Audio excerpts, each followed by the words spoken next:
Podcast dari Binagraha. Saya pengen ngobrol dengan Febri Calvin Teteleta soal isu transportasi selama pandemi ini. Bang Febri, masyarakat suka membenturkan nih antara prioritas menjaga keamanan dan kesehatan masyarakat dengan beberapa kebijakan transportasi yang dikeluarkan. Ini sebenarnya apa sih maunya pemerintah nih? Ya, kita harus akui bahwa dalam pandemi COVID ini, salah satu aspek yang sangat kena imbasnya adalah transportasi. Okay. Ada dua perspektif yang mesti kita pahami. Yang pertama adalah bahwa pergerakan manusia, orang dari satu daerah ke daerah lain, suka atau tidak suka, itu tetap akan membawa penyebaran COVID itu sendiri, apalagi di daerah-daerah transmisi atau daerah-daerah merah. Di sisi yang lain, bahwa konektivitas antar daerah itu sangat dibutuhkan karena apa? Dia memenuhi kebutuhan dasar daripada masyarakat.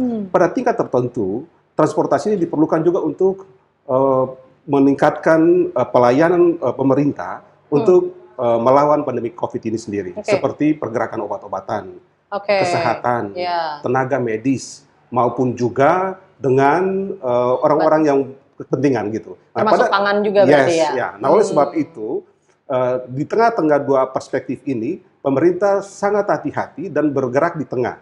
Kepentingan masyarakat itu harus dikendalikan untuk pergerakan itu berjalan dengan baik, dan juga kepentingan pandemi ini juga berjalan dengan baik.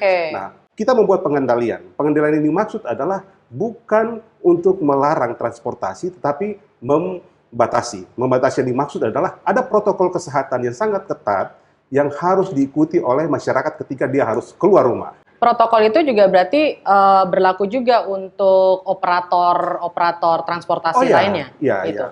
Operator transportasi itu mempunyai kewajiban. Dia harus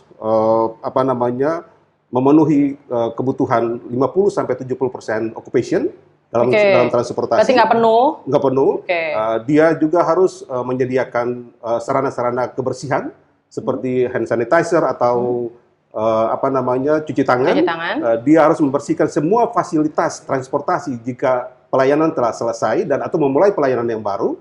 Yang berikut juga adalah bahwa dia harus tetap taat dengan protokol kesehatan yang diberikan oleh pemerintah. Jadi itu kebijakan-kebijakan yang dibangun oleh pemerintah untuk ada dua sisi.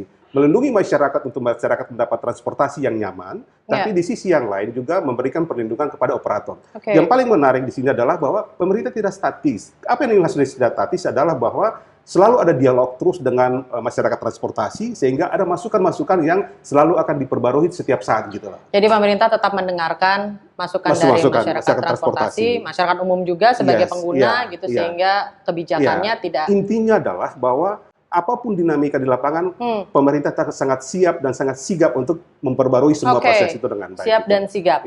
Sebenarnya peran KSP nih untuk menghadapi situasi seperti ini, kesehatan versus transportasi, kebijakan transportasi. Peran KSP selama ini apa, Bang? Ada beberapa hal. Yang pertama adalah kita selalu punya komunikasi yang baik dengan stakeholder sarana transportasi.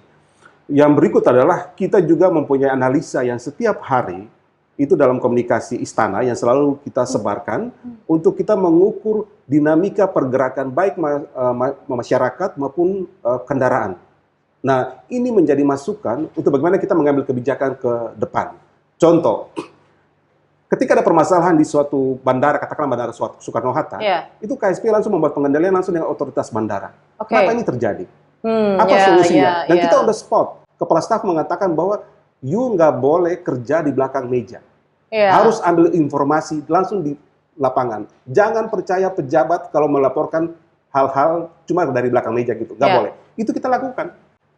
Jadi memang langsung turun ke lapangan, mengawasi the bottlenecking kalau ada dilakukan gitu. Itu lakukan. Dan kita juga turun, bagaimana kita memonitor pergerakan di tol, apalagi pada saat kemarin ketika mudik. Nah, itu kita sangat serius. Kita laporan itu per hari, kita update per hari, per minggu.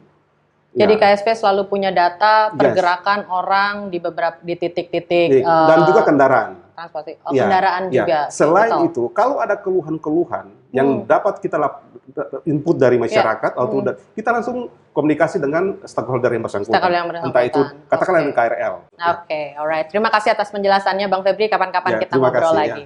Podcast dari Binagraha.